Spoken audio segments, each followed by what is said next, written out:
Magandang gabi mga kaibigan. Welcome po dito sa Radyo Klinika sa DWIZ. Final moments po ng Radyo Klinika, and we are very glad na ang kasama po natin ngayon ay isa pong acupuncturist. At the age of 32, eksperto po siya sa pagsusuot po ng mga needles na makakatulong para tayo ay mawala ang ating mga pain o kaya matrigger ang ating mga energy points. Ayan. O kaya ma-prevent po ang mga karamdaman. Narito po ngayon si VAS Bismark. Hi, VAS. Hi, Maru. Thank you for having me. Oo.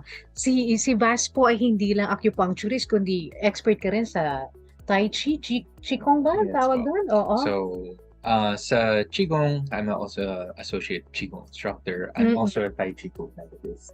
Oo. And I used to compete Oh, talaga? long time Competition ago. pala yung Yeah. Tai Chi, ah. So there Oo. is a competition for it, and Mm-mm. I did compete internationally. So aside from that, I'm also a massage therapist. Mhm. Hmm. Talagang all-in-one. Oo.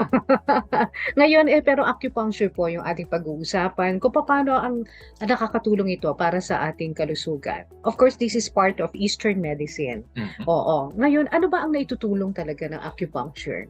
Acupuncture helps with improving circulation and regulating yung body functions natin. Mhm. So, ibig sabihin, when we do acupuncture, wala po tayong ini-introduce na mga synthetic or gamot na tinutusok. Hindi natin dinidip yung needles into anything. Mhm. All we are doing is we are releasing energy that is already inside your body Oo. and telling your body what to do with that energy. Mhm. So, Mhm. kung saan po siya idadaan and saan po siya pupunta. So, Mhm. kung may init sa ulo, pag natusok po tayo, lalagay po natin sa point na para umalis yung init ng ulo.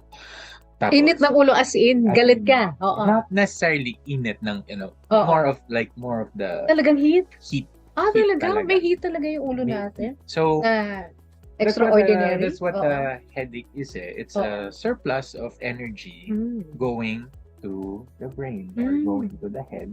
Kaya yung headache is a surge of blood towards the head. So what we do is we draw the blood down by inserting needles, and what we will do is it will affect ngayon ang blood flow para bumaba po siya. Okay. So, pero ano ito? One time, big time, ayos na kagad? Tapos ka na Instantaneous. kagad? So if you'd like, we can do a demonstration here. Okay, And what sige. I can do is more of a diagnostic. So people will be para ma-witness ng mga tao what usually happens pagdating sa acupuncture treatment. Oo. No, so when I see a patient, ano na po yung nakikita natin, ano po yung complaint ng patient. Let's say for example, kayo may body pain po ba kayo na Yes, oo, dito sa na-experience? shoulder ko. Kasi palaging nagdadala ako ng bag na mabigat. So ito talaga parang nanigas na siya, yung shoulder na yan. Tapos, hindi naman ako nagkakaroon ng pananakit ng ulo. Ayun lang, talagang generally ito. Sige. Oo. So ngayon, i-demo ngayon ni VAS Bismark yung paraan ng pag-acupuncture niya. Ito may mga nilabas siya. Ito yung kanyang honey acupuncture needle. Tapos meron pa. Ito, mga needles din ba ito? Gamit na yan. Gamit na. So oo. those are already used needles. Ito mga So bago. disposal po yun. Oo. So they are single use, hindi po tayo gumagamit at nagre-reuse ng needles pag nagamit po siya. Bakit hindi nire-reuse ang needles? Because it is communicable diseases through the blood, baka magpasa ka ng sakit sa ibang tao. So kahit na i-sterilize mo yan? Hindi na advisable po. Okay. So even also the storage, magkaka-problem. Pero hindi mo ba ako pupulsuhan muna? Kasi sabi mo, pinupulsuhan mo muna yung Yes. pasyente. Oo. So what we can do is if you can please kindly remove your watch. Kailangan tanggalin ng mga metal. Oo. Not necessarily the metal, but Ito. I need a clear indication on this one. So yan, pinupulsuhan na po ako. Okay lang ba maingay ako habang pinupulsuhan? Okay lang. Okay lang. So what we have here is some strengthened liver channel, and also Okay na lang natin. a little bit on the heart channel. And on the other side, So, yung palikhan ko. please. Kailangan nakalapat habang pinupulsuhan ako. And also on your lung. So, what does this mean? Paano mo nalalaman yun? Certain parts of the wrists um, are designated per organ. So when you place your fingers on top, you can feel a superficial pulse. And then when you apply a little bit of pressure, you can feel a deeper pulse. Now, this particular top area where my index finger is, dyan po ang heart and small intestines natin. Dito po ang gallbladder and liver natin. And dito po ang kidney. And the other side is your large intestines. This one is for your large intestines and your lungs. And then you have your stomach and spleen. And then your kidney again. Sa kidneys, wala kang na-feel? Na It's just more of ano lang. There is a parang yung kidney mo is not so much alarming naman, but it's probably more of pagod lang, you've been working a lot, so you'd feel a decline in the kick, in the energy, which would be understandable. So from your pulse, what I'm getting is more of interruption in terms of the function ng liver and also in the heart, which is more of stress-related work. And what it involves is disturbed sleep.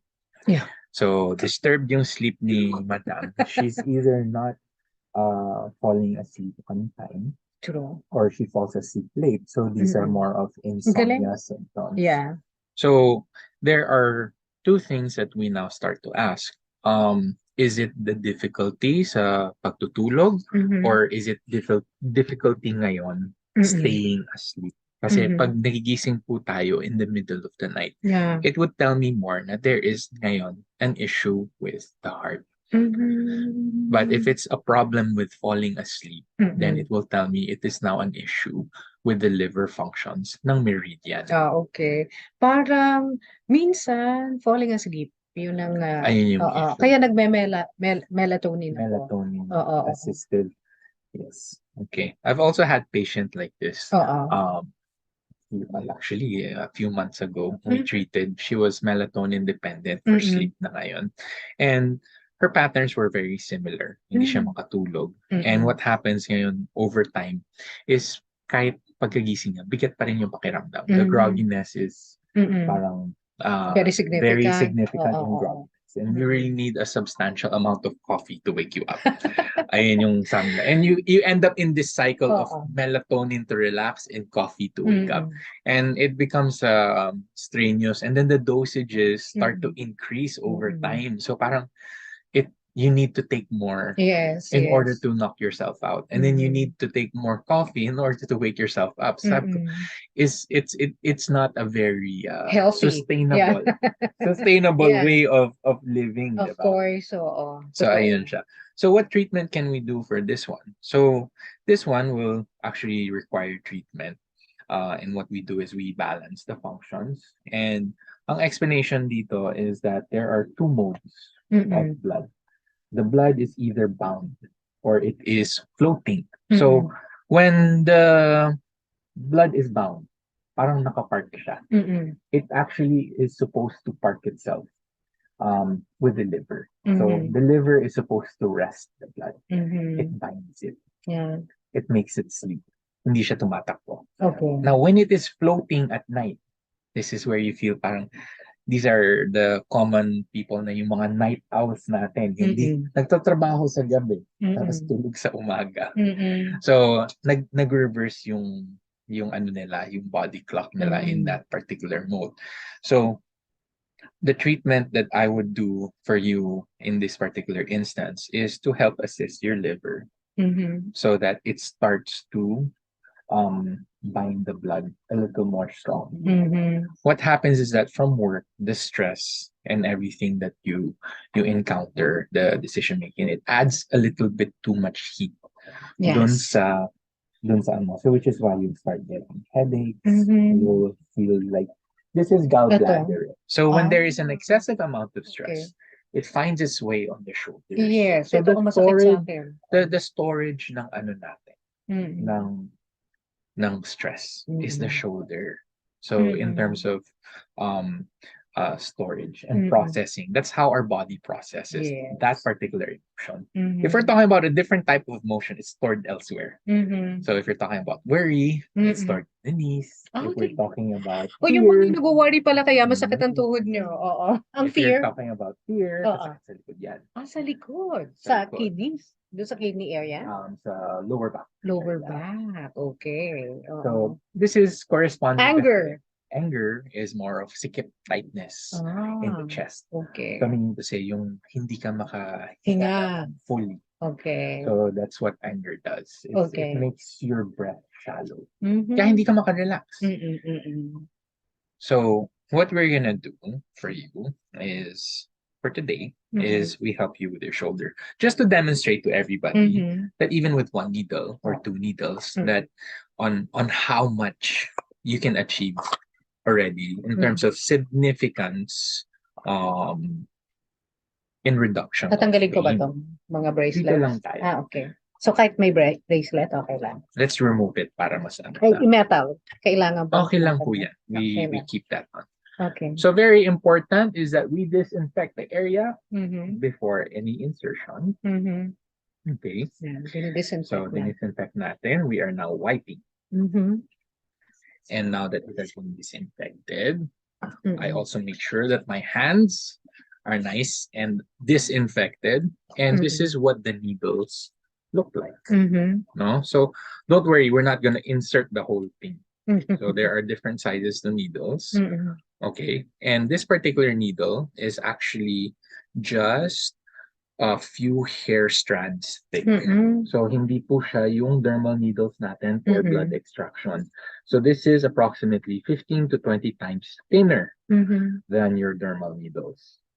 So for you, your manifestation for your shoulder pain is actually in relation to stress. So we're going to use the heart meridian on this particular side to treat your shoulder issue, which is a gallbladder blockage.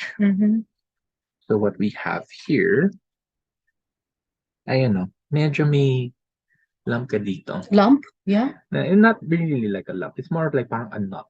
Do you feel this? Yes. Masakit? Medyo. Sensitive. Yan. Very sensitive. So dito siya nag-accumulate. Oo. So very heavy. And you could see, ayan o. And when I press on it, look o. Normally, when you press on something, the blood returns very quickly. On this particular point, let us demonstrate to everybody. When I apply pressure, apply pressure, I remove it. It takes such a long time before it returns back to normal coloration. So that's kind of like a circulation test that we do. So here, I will be inserting the needle right here. Okay. Nararamdaman ko na. Oy, na-insert na yun? Wow. And there you go. And we have inserted the needle. Okay. I'll hold this. And can you test your shoulder naman ngayon? In terms of your shoulder tightness. Parang medyo nawala. Medyo may konti. At may konting pain pa. Pero not like before. So this is what we call parang yung acupuncture's effect. The effectivity of acupuncture should be like switching on a light bulb. Ayun medyo nawala nga. Pero dito sa may parang neck area. Sa neck area. So ibig sabihin, we did not retrieve the inside, which is why there is another need for one more needle. Okay. So did it go up or did it go down? Alin? Yung pain? Or Pain? yung tightness from the initial spot? I cannot say kung nag-go up or down. So is it on this side? Wala. Or is it closer? Closer to my neck. Closer to your neck. So if it's closer to your neck, it's a different meridian. And I will address it through your lung meridian this time. And what I need you to do is just observe if this relieves dun sa neck area mo. There we go. Okay. Yeah. So, do a test naman ngayon. Sa neck. All right. You can turn your neck. Ang galing. Medyo nawala na. Ang galing kanina. Mabigat talaga, sobra. Sobrang bigat dito kanina. Pero ngayon, no, nawala. Kanina, may pain eh. Ito, tas nakaka-turn na yung neck ko. Kanina, hindi. So that's what we Galing. mentioned earlier. Oo. That, when there's a blockage in chi, Mhm. there is pain. Mhm. And with accumulation of chi, blood will accumulate in the area, which Mm-mm. provides the heaviness. Oh, And oo. fluids in the area will provide yung tightness. Ang galing. So once chi starts to move, Ang galing. everything will relieve. So from a 10, let's say from a 9 or from a 10 of Mm-mm. discomfort, you can reduce the amount of pain of even up to 3 or even Oh, 0. yes, yes. So parang it's now within bearable or Mm-mm. even like sabi mo nga, wala na. Kanina, very tight. Very Talaga, tight siya. very, very tight. Pero ngayon, biglang nawala. Ang galing. As in, na-amaze ako. So, ano siya? Mm-mm. So it's like, the moment we put on the needle, Mm-mm. instant rin yung At yung saka effect. wala kang mararamdaman dun sa needle. Hindi siya masakit. Walang sakit dun sa needle. Oh, at saka walang dugo. Paano nangyayari yun? Na walang dugo It's very lumalabas? thin. So Mm-mm. very thin kasi siya. So what happens when we pull the needle? Sometimes Mm-mm. there is like a A droplet little of blood. amount, oo. But since it's so small, the body can actually patch it up with the amount Mm-mm. of platelets and block it from further bleeding agad. Mm-mm. So, paano pag inalis mo na, babalik yung pain? No, Ah, hindi naman, not no? necessarily. It Mm-mm. takes an effect of Oo. about 3 to 5 days Oh, before okay. you will experience ngayon the Mm-mm. the returning of effect. So it's kind of like a rubber band effect then. Mm-mm. So when you bend something Mm-mm. into a wrong position Mm-mm. for a long time, what happens is when you try to bring it back to normal position, it Mm-mm. will try to snap back to its parang default habit, no? Mm-mm. But sabi nga nila, with acupuncture treatments like from your 8, diba? Or Mm-mm. from your 9 pain scale, Mm-mm. tapos we went down to 0 or we went Mm-mm. to 2 per se. After 3 to 5 days, aakyat uli yan probably to a 6. Mm-mm. But it's Mm-mm. not as high as your 8, Mhm. yung pain mo. So it's Mm-mm. not as painful as it used to be, but there will be discomfort that will return. And this Mm-mm. is why returning sessions, follow-up sessions is very Mm-mm. crucial and very important. Okay, oo. So we do the sessions until it gets to a point na your new normal Mm-mm. is now a 2 or a 0. Oo.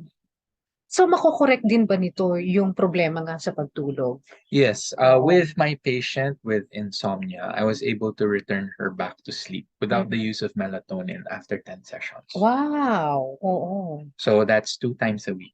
So Mhm. after a month and a half, we were able to get her back to sleeping. Mm-mm. Sabi niya, feeling niya sobrang lola because pagdating ng 9 or 10 o'clock, kailangan Naantok na siya. naantok na siya. So kahit anong gusto niya, like, magigimik sila. Sabi nila, hindi, uwi na lang ako, matutulog na lang ako. And she sleeps Talaga. about. Oo. Kasi ang problema ko naman, dahil iniisip ko may tatrabahuhin pa ako sa gabi, kaya hindi ako makatulog. O kaya dahil stress din, dahil syempre, katulad nito, magtatapos ng radyo klinika. Mahal na mahal ko itong programang ito, mga kaibigan. Pero kailangan ng magtapos. Ayan, naiiyak na tuloy ako. Kailangan nating magtapos kasi para magsimula sa panibago. Kaya, syempre, we have to accept the fact that the program has to end after 20 years in radio. And sabi nila, kasi nga magti-TV na kami, medyo hindi na siya bagay para doon sa TV. Pero we will have the same content in the next program. Hindi na nga lang yung title. Minsan you hold on to something. Kasi lalo na kung baby mo, tapos matagal mo nang hawak at yung pangalan, yun na yung nakasanayan mo. So, minsan yun ang mahirap. Kaya yun, I haven't been sleeping that well in the past days. Pero, yun nga, hopefully. So that's also something that happens with some of my patients is Mm-mm. when we do acupuncture treatments, minsan yung mga repressed emotions, Yeah. ayan, I do have cases of patients na umiiyak. Oh, Really eto, actually, iyak na ako eh. because nagsiservice and this does is it actually releases tensions Oh, around the heart kaya and pala. the lungs in Oh. particular. So this is actually something that helps you breathe easier. It will Mhm. actually release yung Oh. lung mo. So what is released from a long meridian is generally grief or sadness. Kaya pala naiiyak ako. So, may tendency pag may emotion that is rooted in the long meridian, there's a blockage in it. There's an accompanying sadness or grief that needs to be released. So when we release it, minsan, ayan, lalabas talaga siya. Naiyak pa. Kaya pala bigla na lang naisip ko na the program is ending and I don't know kung anong gagawin ko. And that emotion has been a mood and it has been affecting your body. Yes. And so with the I have been treatment, repressing. yeah, this so emotion. now it is coming out. Oh my God. So, What are you doing to me? sorry if I didn't warn you. Na-trigger mo eh. Na-trigger nga. Na-trigger, oo. Pero ang galing. Very healthy din kasi yun. Na ma-release Then mo. it's released. And when it's released, pati yung strain on your body, it's a knot there. It's a knot of energy. And that's sadness that you release it. Yeah. And parang hindi mo alam. Pero when you let go, yun, the emotions start to flow. And you feel a lot better after. So, pinipigil ko pa kasi nakakahiya naman. Sa ating mga nanonood at nakikinig, okay. Can you release it na? Hindi. Okay lang. Gusto ko rin to. Pero, ito nga, ang acupuncture ba ay isang sagot para sa lahat ng karamdaman? Acupuncture is a healing modality ng Eastern medicine. So, marami po siya ng bagay na nagagamot at saka natitreat. And, but it has its limitations. For example, pag may appendicitis na ang tao, it requires surgery. Diba? So, those are pains that we can no longer use acupuncture for. Diba? Pag pumutok na so, pag malala na. Yung conditions. But if we have conditions like hyperacidity, dysmenorrhea, headaches, or sakit sa katawan, dito po very effective yung acupuncture. Yun nga ang itatanong ko rin sana, sa pain lang ba pwede ang acupuncture? Regulating sleep and also mental health is also very effective. So, yung mga anxiety, palpitations, yung panic attacks ng mga tao, nakakatulong po yung acupuncture. Pero natatapos din yung treatment. I mean, hindi naman kailangan na parang forever mag-acupuncture ka. Based from my experience, mga tao kasi dumadating na sa'yo, hindi na sila makatrabaho or it's really bothering them na. So, ang common duration ng treatments, depending on severity, can be from 1 month to 3 months of continuous session of either once, twice, or 3 times a week. And depending dun sa case, I have stroke patients that we rehab. Talaga? Nakakagalaw sila ulit? Nakakagalaw sila ulit. As long as it's within the 6 months golden period. Nababalik pa. Basta yung kaka-stroke pa lang, kaka-attack pa lang. Tapos stabilized na sila, we come in as a rehab program na nakakatulong dun sa pagbalik ng mga functions dun sa sa paralyzed limbs. Okay. Ngayon, doon naman sa mga problema nila, erectile dysfunction. Nakakatulong din ba ang acupuncture? So I am very, very surprised to actually encounter a lot of ED cases in the recent times. So in the last couple of months, I've dealt with a lot of erectile dysfunction. Although very hush-hush and nahihiya talaga yung lalaki to actually divulge this issue. Commonly yung girlfriend or yung wife ang nagsasabi sa akin na may problema. And she wants it fixed. Kasi si Mrs. or si girlfriend ang nangangailangan. Napo-frustrate. So, siya yung nagpapaayos rin. So, it is quite effective. So, in terms of cases ng erectile dysfunctions, even in clinical studies, there is a 95% effectivity as far as acupuncture is returning yung function. It also depends on what the cause of the erectile dysfunction is. Saan inilalagay yung karayom para sa erectile dysfunction? So like here po, please do not worry. hindi po natin lalagay doon sa private Erogenous. parts or erogenous areas ang karayom. Oo. So like with with Maru here, yung problema is nasa shoulder. But dito po tayo nagtusok sa kamay. So Yes. napakalayo po. Oo. So for mga erectile dysfunctions, the closest that I would get to is nasa tiyan po. Sa tiyan. Nasa tiyan and Sa also puson? Sa nasa puson? near Near the belly area. button. Oo. Belly button. Sa belly button. Sa belly Okay. button. Near the belly button is as close as I get. And then other needles will be even on the face. Talaga? For erectile dysfunction? Yes. Oo. Oh. It is around the head. So Bakit when ano we're meron trying sa head? So in traditional Chinese medicine, we have what's known as mirrors that reflect certain parts of the body. When you fold the body, parang corresponding part niya will fall dun sa part. So when you fold the body, the face actually falls. The face mismo falls on the reproductive organs for the men. So the points to be used is around the eyes and around the nose. So these points will actually reflect the circulation and status of the dysfunction. So when I diagnose men, I can actually see simply by looking at the face. There are telltale signs that I would look for to see a level of blockage. And sabi nga nila, since stress is such a large precursor to there is important points around the eyebrows, especially this one. Yung lagi mga nakakulot.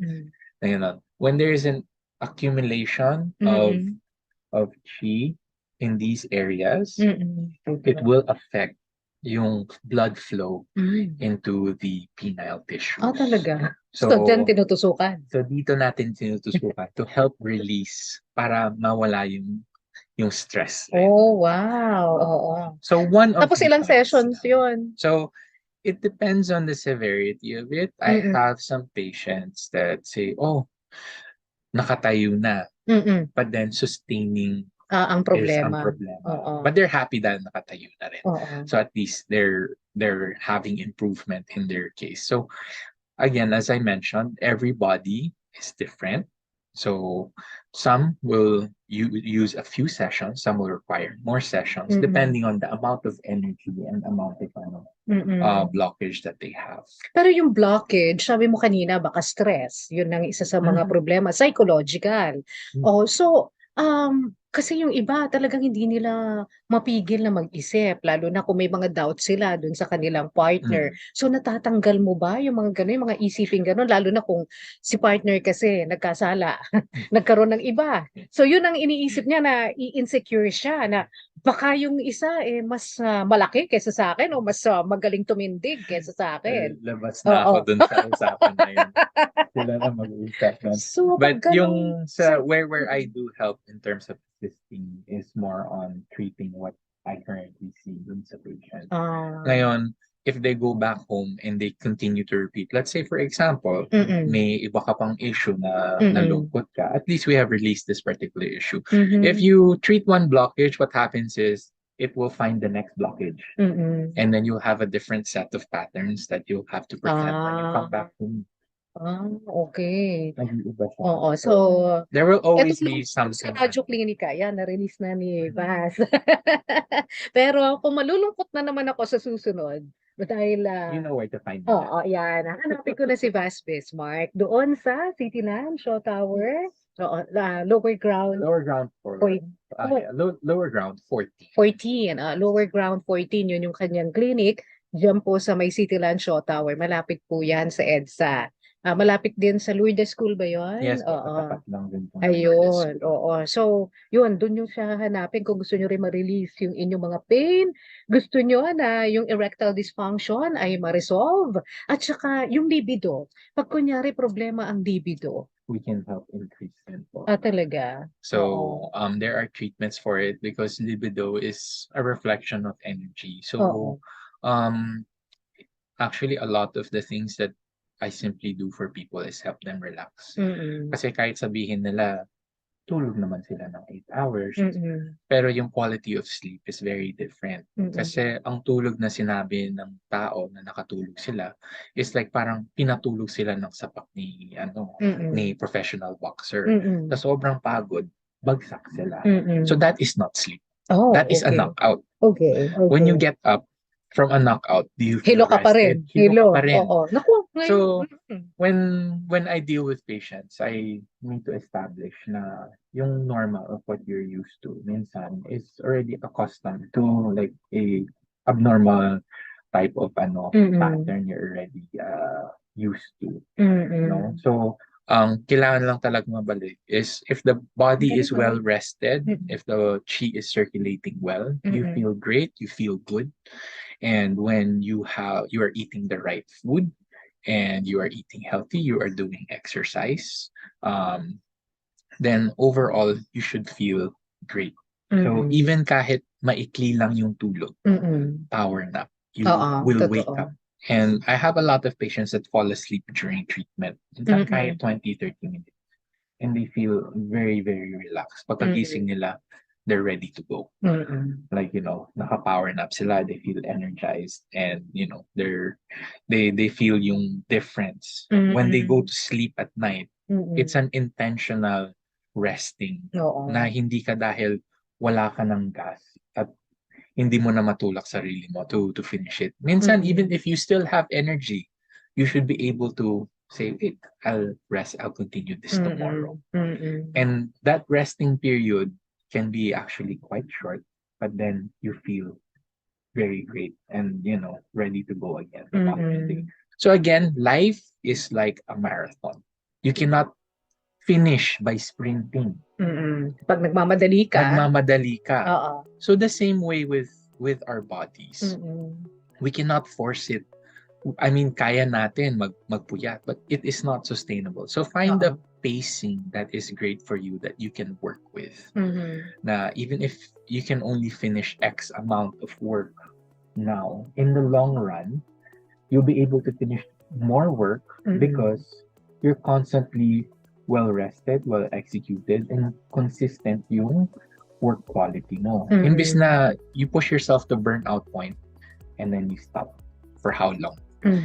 And then how long does it take to get back up? So find balance between work life, and your family. And like, even if you feel like you can do more, you don't have to sagad. Hindi natin kailangan magsagad para bumagsak tayo. It's actually counterproductive on that sense. True, oo. O kaya nako mga kaibigan, kahit itong mga kaibigan nating merong problema sa kanilang hormones because nag-menopause na. Marami ng problema yan. Sabi nila sobrang init ng katawan nila, o kaya yung lowering ng libido, nagkakaproblema sila dyan.